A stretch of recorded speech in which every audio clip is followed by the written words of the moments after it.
Hello बच्चों, let's see this question. Suppose fx and gx are two continuous functions defined on x greater than equal to 0 and less than equal to 2. Given that our fx is equal to integration 0 to 1 e to the power x plus t ft dt and g of x is equal to integration 0 to 1 e to the power x plus t gt dt plus x. Then the value of f of 1 is equals option A 0, option B 1, option C e to the power minus 1 और option D e. तो बच्चों इस question में हमें fx और gx दो continuous function define किए हुए हैं इंटरवल 0 से 2 क्लोज इंटरवल के लिए, और हमें fx दिया हुआ है integration 0 to 1 e to the power x plus T F T D T के, और g ऑफ x फंक्शन दिया हुआ है integration 0 to 1 e to the power x plus T G T D T plus X के। तो हमें इस question में f ऑफ 1 की वैल्यू फाइंड आउट करनी है। गिवन दैट, तो क्वेश्चन में हमें f ऑफ 1 की वैल्यू फाइंड आउट करनी है, तो g ऑफ x से तो हमें कोई मतलब नहीं होगा। तो यहाँ पर हमारा fx हमें इक्वल दिया हुआ है integration 0 to 1 e to the power x plus T F of T D T. अब बच्चों जो हमारा fx है ये हमें एक इंटीग्रेशन की फॉर्म में दिया हुआ है, और ये इंटीग्रेशन हमारा t के रेस्पेक्ट में है। तो इस इंटीग्रेशन के रिगार्डिंग जो मेरा x है ये तो कांस्टेंट हो जाएगा। तो यहाँ से मैं fx को इस तरह से लिख सकता हूँ integration 0 to 1 e to the power x into e to the power t F of T D T. और यहाँ पर हमारा e to the power x constant हो जाएगा, क्योंकि ये जो इंटीग्रेशन है ये t के रेस्पेक्ट में है, तो इसे हम इंटीग्रेशन से बाहर लिख सकते हैं। तो यहाँ से हमारा एफ एक्स इक्वल आ जाता है e to the power x integration 0 to 1 e to the power t F of T D T. अब बच्चों अगर हम इस इंटीग्रेशन की बात करें तो ये हमारा एक डेफिनेट इंटीग्रेशन है। अगर ये हमारा एक डेफिनेट इंटीग्रेशन है तो ये किसी कांस्टेंट के इक्वल आएगा। इसे हम क्या करते हैं, कांस्टेंट a के इक्वल मान लेते हैं।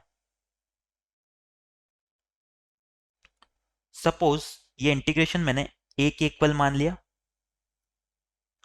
Late our a is equal to this integration 0 to 1 e to the power t F of T D T. अगर ये हमारा a के इक्वल है तो यहां से हमारा फंक्शन fx किसके इक्वल आ जाएगा, देन जो हमारा फंक्शन fx है ये इक्वल आ जाएगा a times of e to the power x के।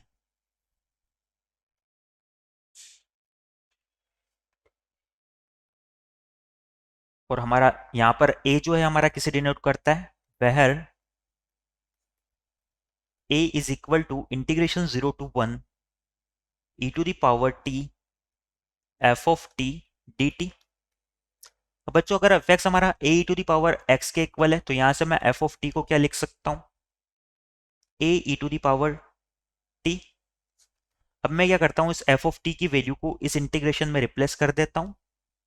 तो यहां से हम a को लिख सकते हैं इंटीग्रेशन 0 टू 1, अगर इसे इक्वेशन 2 और इसे इक्वेशन 1 नाम दे तो यहां से हमारा a किसके इक्वल आ जाएगा, integration 0 to 1 e to the power t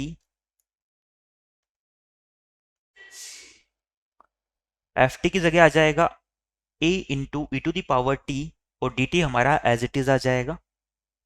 यहां से हमारा a इक्वल आ जाता है। अब a जो है एक कांस्टेंट है तो इसे इंटीग्रेशन के बाहर लिख सकते हैं फिर से। तो यह आ जाएगा a times of integration 0 to 1 e to the power 2t dt के।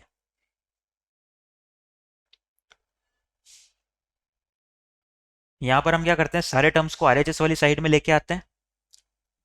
तो आरएचएस वाली साइड में लेके आएंगे तो यहां से हमारा a कॉमन आ जाएगा, और ये हो जाएगा a into integration 0 to 1 e to the power 2t dt। और अगर इस इंटीग्रेशन को हम सिंप्लीफाई करें तो ये क्या आ जाएगा बच्चों,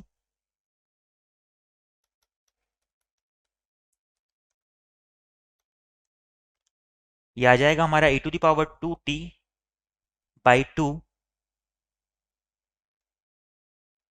जिसकी लिमिट हमारी हो जाएगी 0 से 1।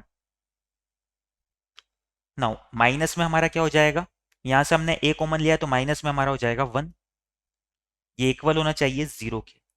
बच्चों यहां से हमारे दो केसेस निकल के आते हैं कि a इक्वल टू 0 होना चाहिए, और जो इंटीग्रेशन की वैल्यू आई है यहाँ पर हम लिमिट को ही पुट कर देते हैं।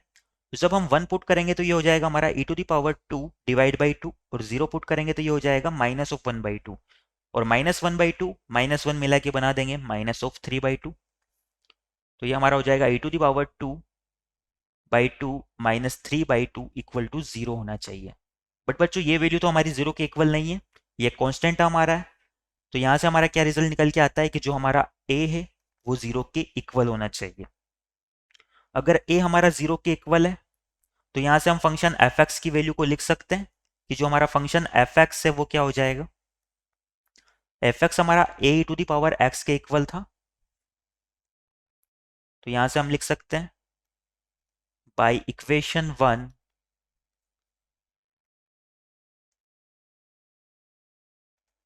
f(x) is equal to a e⁻x, और a तो हमारा 0 के इक्वल आ गया, तो f(x) हमारा 0 के इक्वल आ जाएगा।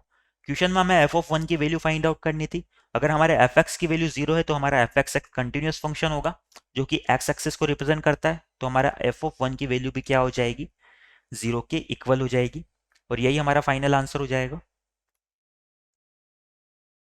तो इस क्वेश्चन के रिगार्डिंग हमारा ऑप्शन ए 0 करेक्ट हो जाएगा।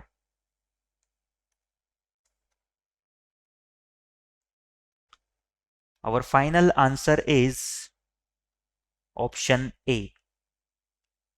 I hope you understand it well. Best of luck.